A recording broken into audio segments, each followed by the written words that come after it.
Les chiffres de la délinquance sont jamais bons.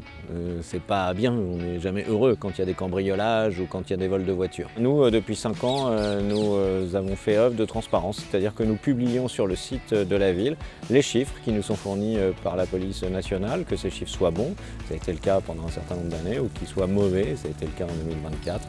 Les chiffres n'étaient pas bons, il y a eu des gangs qui sont venus se servir chez les Lambersartois, qui sont venus prendre les voitures des Lambersartois pour les expédier dans des containers à Anvers très rapidement. Et donc 2024 n'a pas été une bonne année. En 2025, on revient sur des chiffres qui ne sont pas bons, puisque les chiffres ne peuvent pas être bons. Quand il y a un cambriolage, la personne qui a été cambriolée, bien sûr, elle souffre de ça. Donc les chiffres, on ne peut pas dire qu'ils soient bons, mais en tout cas, ils reviennent dans les étiages qu'on a connus dans les années antérieures. À Lambersart, les chiffres d'agression sont excellents. Il n'y a pas d'agression physique à Lambersart.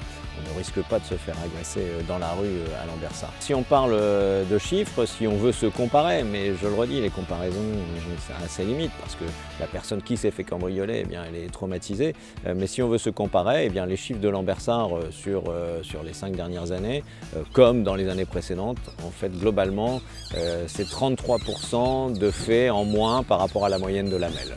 Donc Lambersart, en règle générale, c'est 33% d'insécurité, de cambriolage, de vol en moins par rapport à la moyenne de Lamel.